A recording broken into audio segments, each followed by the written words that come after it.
My hand, you're about to go into handcuffs. You understand me? No, but can you understand? No, you don't understand. That's battery on a law enforcement officer. Sit down. Conducting an investigation. An intoxicated passenger thinks this is just a heated argument until one swipe at the officer's hand is called battery on a law enforcement officer. In seconds, a minor airport dispute becomes a criminal case. To see how this escalates and who actually ends up charged. What were you hearing? What were you hearing exactly? It's like screaming, like it's like a woman, she was like screaming.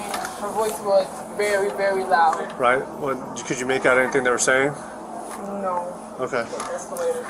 Alright, I'll be back by if you're manager. What time are you guys close? We close at 10. Okay. But we leave at 11. Okay. Alright.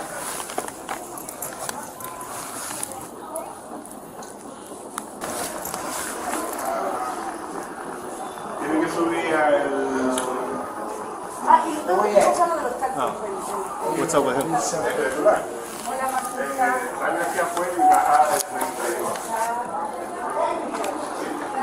What's up with him? Well, it's cool in the book. I think they all are. But they actually started like missing a lot of people.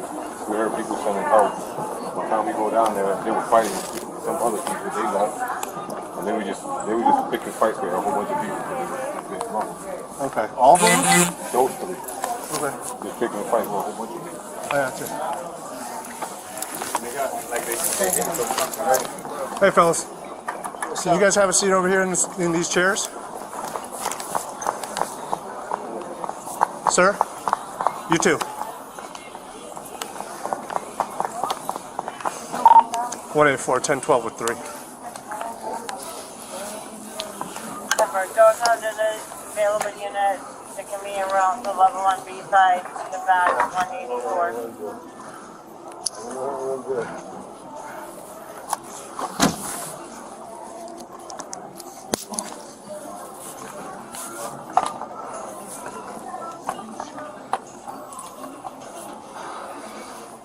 Don't have 180. Today we are going to break down how a simple elevator ride turns into a full-blown police investigation. It starts with reports of a woman screaming and a group picking fights in the terminal. Officers move in, separate the suspected troublemakers, and sit them down. From here, every word, every attitude is going to decide who walks away and who ends up in handcuffs once this plays out in real time. Watched closely. I'm good so far. Compliant. Signal 2.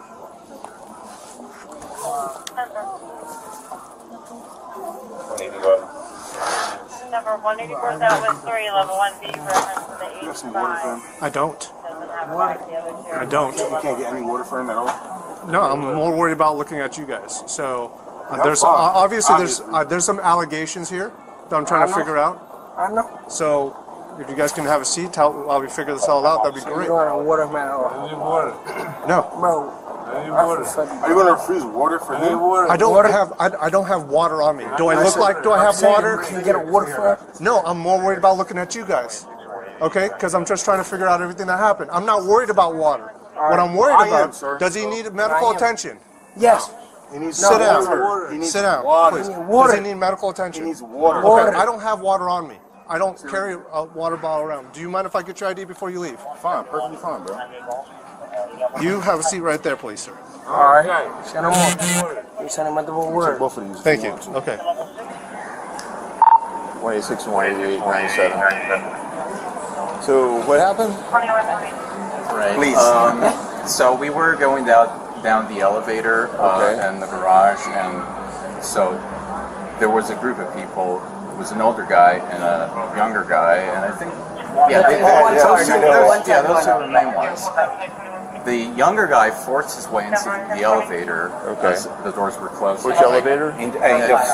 The officer now has 3 men detained and immediately faces the classic distraction, constant demands for water. Instead of chasing side issues, he keeps control, makes them sit, and focuses on the key question, do they need medical help or are they just intoxicated and difficult? This part shows how officers must filter excuses from real emergencies while holding their ground and authority under pressure tonight. Watch this dynamic. We take the elevator in the second level From the parking structure. Yeah. Okay. Down. and they were looking very intoxicated. The other guy was looking disoriented. And then when we got down, they were blocking the way. We excused ourselves through a corner there, and then as we walked around 20 to 30 steps out, the younger guy came and assaulted us. He punched my dad and like pushed him to the ground and punched me in the face. I couldn't. I don't really understand. I couldn't really understand what's happening. I couldn't understand the speech. It was really slurred. He looked really intoxicated. Right. So when they were standing in front of the doors and you guys were behind them and you were just trying to get out and you're like, excuse me, trying to get out. Excuse me. But the old man was the first and completely drunk, So excuse me, he protected me to pass. So but just like this. The older guy, I don't know if he was blocking the way intentionally, but just I'll find it. If you just have like an ice pack. That we bring everything for everybody. So. Thank you. The older guy, he just looked like he was disoriented. He didn't know where he was, and he couldn't get out of the way. He was almost falling down. I excused myself, like excuse me, taking my mom by the arm because we were starting to get worried about the way they were acting. And when we were, a couple of seconds after we got out the elevator, the younger man came running to us, and punched me in the face. And saying, what is it? What was he saying? What were they saying? It was really hard to understand what they were saying. If we establish a crime occurred during this investigation, do you want to prosecute these guys and have them go to jail? O que você quer fazer um prosecute para prender eles para cadeia? Just his scratch right there so far. That's all we know. You haven't. Want to be medically evaluated. That's what I'm knowing. Não sei. Acho que não vale a pena. I think. Here the victims finally lay out their story. They describe two intoxicated men forcing into the elevator, blocking the exit, and then the younger one charging them once they step out, punching the father and the son. They admit they barely understood the slurred speech. This isn't a mutual fight. It's described as a one-sided ambush, which matters a lot for how the law will view this attack later on in court proceedings today in this clip. I really don't think it. We are from Brazil. Okay. You would have to come back. You would have to come back a bit. Do you need any other medical attention except for your face? No. So an ice pack will be okay? Just the ice pack. We're good. Then we would not like to. Okay. I have a ask for you. Yes, sir. In another case like this, if I react and punch back, I will have a problem. No, you can defend yourself. Okay. Yeah, absolutely. Because he did nothing. The guy came, punched him, and did nothing. I know. You're not familiar No, with the you don't laws. have to let somebody just wail on you, and just keep punching you. So you can defend yourself, but you have to be reasonable about that. So you defend yourself until you stop the attack and you can distance yourself or whatever. It doesn't mean you can go back and start pummeling the guy and ramming his head into the ground, and it has to be something that's reasonable, given the circumstances. So, Let me tell you something. Hang tight. I'm not your bro. I'm not your bro. Can I tell you something? I'm not saying you're my bro, but it's how I talk. Can you come here? No, I'm good right here. I'm from Philly. I don't care where you're from. That makes no difference to me, sir. You don't wanna. No, I'm just trying to figure this all out. That's what I'm trying to do. All right, leave it alone. I've been trying to tell you that. Just hang tight. We can figure all this out. Leave it alone. You're right. Have a seat. Have a seat. Have a seat. Have a seat. You're right. Hey, don't do that. Watch yourself. You're going to land your ass in jail.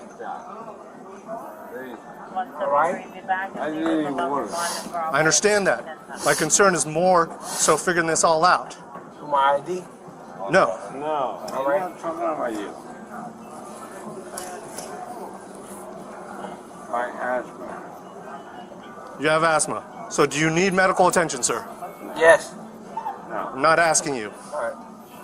Just need water to breathe. Okay. Well, your friend's hooking you up because I'm not a water bottle, right? Your friend's over there getting you water.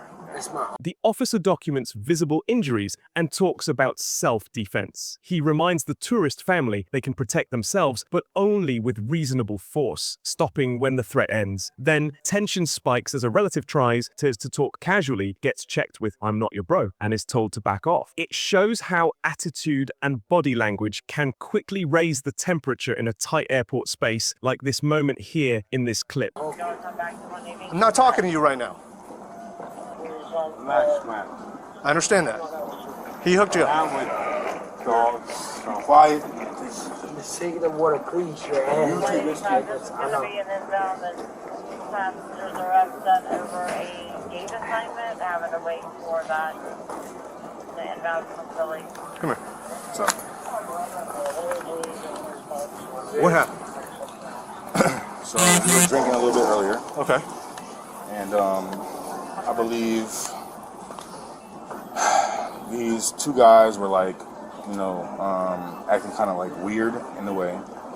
Don't know how to explain it personally, but they took it to a certain level of offense. And I guess depending on where you're from, you look at certain things differently. And sit down, please, sir. Just sit down. Sit down. Junior, sit down. No, bro. you already slapped my hand. You're about to go into handcuffs. You understand me? But can you understand? No, you don't understand. That's battery on a law enforcement officer. Sit down. Conducting an investigation. So, at the end of the day, I'm going to get to the point. So, we were in the wrong. I feel like, that's my cousin. And that's my uncle, right? So they took certain things to a different level that it didn't have to be taken to. Okay. And things got physical. Okay, I'll get with you. Things got physical. And that's it. Okay. Well, we're gonna. One suspect claims asthma and begs for water, but the officer makes it clear he is not a walking water cooler. His job is to assess medical need, call fire if needed, and protect the scene. Another man admits they'd been drinking and that things got offensive and physical. When a relative slaps the officer's hand away, the line is crossed into potential battery on a law enforcement officer today, and fast, in seconds flat in this clip. I apologize for that. That's cool. That's cool. He's about to land. I'm still debating because I told him to sit down and he slapped my hand away. Not appropriate. It's not appropriate at all. And I'm trying to do my job and just figure this out. Like I said, I'm not a water cooler. Right.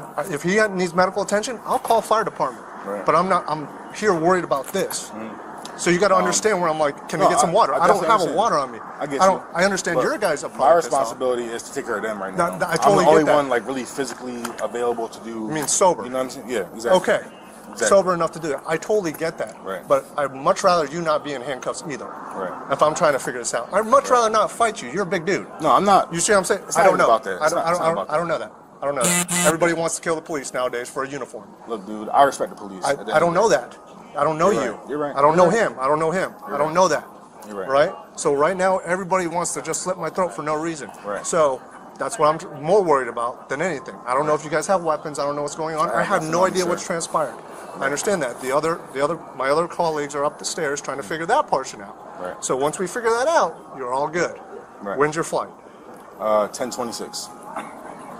Bro, you guys are close. Very close. Okay, understand this is a criminal investigation and you guys are being held. Okay, if you guys need a rebook, you guys need a rebook. But also, in his state, I guarantee you they will not let him on the flight. And that's what I told him. Tried to explain to him, but it's out of my control at this point. I get you. So, do me a favor, pull up a chair and just hang out right now. Let's see how this plays out. Thanks for being respectable, man. I appreciate it. No, I understand. Gotcha. Oh, yeah, if you don't mind just wait on. Yeah, it's cool. What did these people say? Which one? Any of them? He said that he's the only one I've talked to so far. Yeah. And these two have just been talking to each other. He said that they somehow, an interaction occurred. He was pretty articulate, but then again vague. Yeah. He said an interaction occurred where... The officer now lays it out bluntly. He explains he's trying to sort out a criminal investigation, not run customer service for angry travelers. He talks about modern risks, saying he doesn't know who might be armed or hostile toward police, and stresses safety first. He also warns their behavior and intoxication could cost them their flight because airlines don't want fights at 30,000 feet now or ever anywhere, period. They took offense to it, and his words, they were in the wrong. We're just trying to get home. These two? Yeah. Okay. They're flying out? Yeah. Who are they flying on? Diego, what flight? What airline? Not what flight, but what airline? Spirit or Frontier. Frontier? Yeah. Okay. So he kind of basically concurs with what the person said.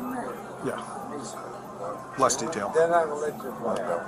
I was like, offense? Like, what kind of offense? He said, it's going to be on us. He said, it's our fault. Okay, so Diego's the guy? Yeah, because he's the one that's been able to put together. He was holding up, old guy, and then this guy tried to walk off with the bag, and I'm like, you too, bro. Yeah, over here, sit down. They won't let me. So yeah. Hey, Diego? Can I talk to you for 2 seconds? Thanks. Hey, I appreciate it.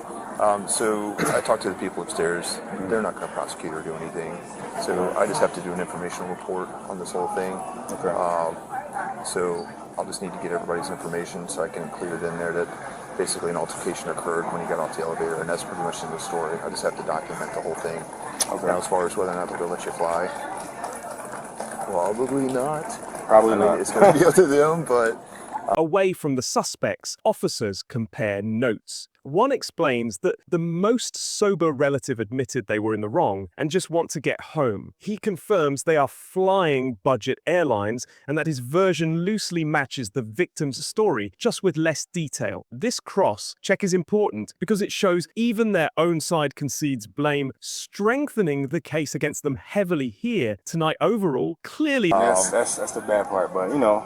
And so I would just, since you seem to be the one who's the most sober and has some sense about them, I would try and make sure that they stay relatively calm, even though I know they had a little too much to drink, because if they start getting up there and getting upset with the airline or whatnot, the airline could refuse you to fly. They could not let you fly ever again with them, which happens occasionally.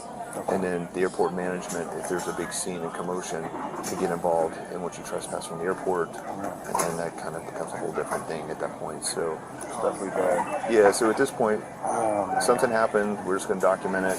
The other people don't want to prosecute. He does have an injury, so it's documented. And nobody's got an injury down here, I assume. Nobody's asked for the fire department or anything, right? No, everything's okay. So, is it your brother in the black shirt? It's my cousin, Your cousin? and my uncle. Oh, and your uncle? Yeah. Okay. And then your cousin is the one that got into the altercation and punched the kid? Yes. Okay. And then did they push down the dad? This guy right here? Or the uncle? know. Uncle. The uncle pushed down the dad? So who's the dad in this situation? The taller, older guy. So there's an older guy, maybe like in his 40s, and then about a 20-year-old son, and then the mom.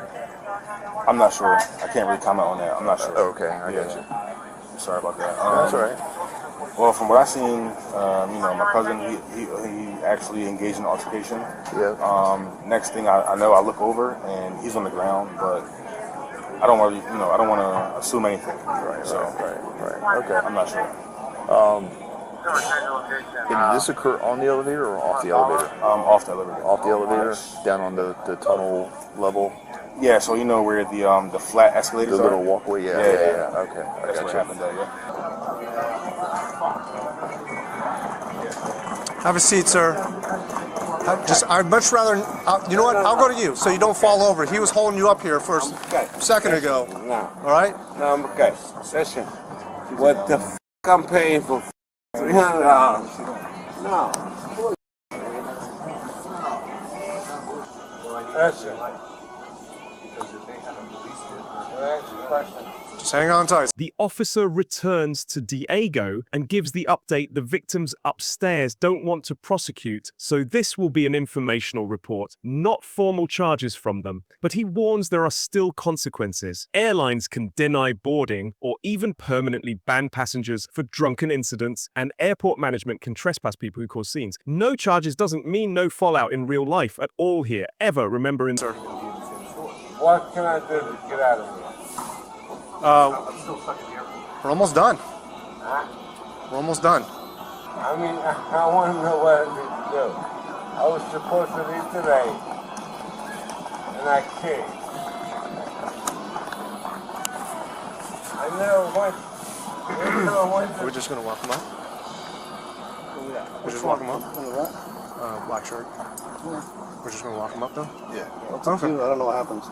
Oh, yeah. Oh, Okay. I was supposed to leave today. How can I leave to Philly tomorrow? Tomorrow? Well, Or today? Well, today I was supposed to leave today. they're probably not going to let you on the plane today Why?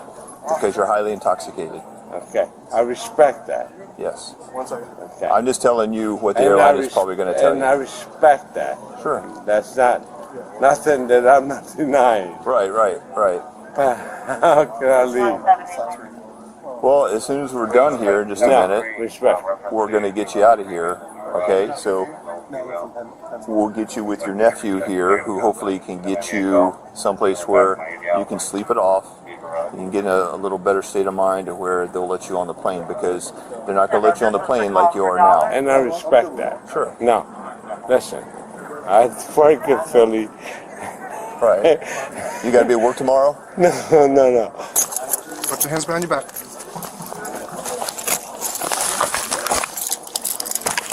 Let go of your arm. All right. There you go. Okay. So what do I have to do? Well, you would have to rebook with Frontier. So go to the Frontier ticket counter and rebook my ticket? Yeah, rebook your ticket to Philly, and for whatever next flight they have, which will probably be in the morning. Okay. And then Now the uncle becomes the focus. Clearly intoxicated and emotional, he worries about missing his trip to Philadelphia and the money he has spent. The officer is honest. In this condition, the airline is unlikely to let him fly. As the conversation drags on and behavior doesn't improve, things escalate and the officer finally places him in handcuffs. This is where frustration becomes formal custody tonight. Fast and final here. go back to your hotel or wherever you're at. They're not giving me no information. Right. What I'm saying, they're not, and listen. Let go of that.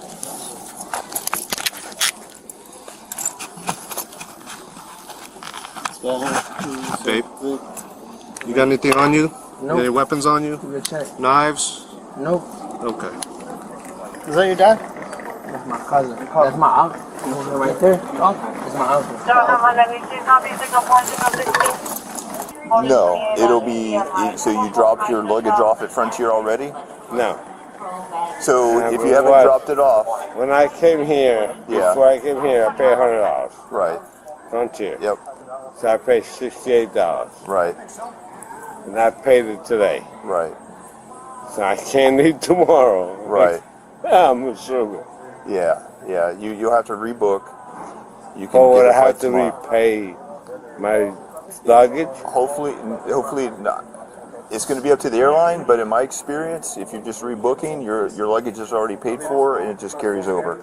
But that, again, that's going to be up to the airline. Okay. So I don't know for sure, but yeah, you should probably be good. Hold his wallet. He's gonna go with us. So your son's going to No, because I shouldn't have came here. Well, it is what it is. So it's my sister. You're okay. You didn't have to slap me. I slapped you? Yeah, you didn't have to throw your arm back and slap my arm. I know. Can I tell you something? Yeah, sure. I apologize. That's cool. No hard feelings, but you got to understand that you can't do that. I didn't mean to slap you. It's my uncle. Okay. The drinks have all of us. Okay. All right, come on. How much? All that staying with them? Yeah. Okay. Sir, we're gonna leave this with you. That's fine. I know, we're Okay. going to do everything to do. What happened with him? He's going to jail. Come on. Battery law enforcement. Come on. What happened? Battery don't interfere. No, it's my nephew. I don't care. I understand that, Don't sir. interfere. Please. Wait. Relax. Don't interfere. Hold on 1 second. Just keep walking. Wait. We'll give you the information. Wait. I understand everything. Wait. Come on, boss. I got you. With the uncle cuffed, the officer walks him through next steps like a consequence checklist, rebook with Frontier, probably fly in the morning, and hope luggage fees carry over. The man is confused and upset about the money, but then apologizes for slapping the officer. The apology is accepted, but the key message stands: alcohol and impulsive contact with police can flip your whole trip upside down fast here, easily, instantly.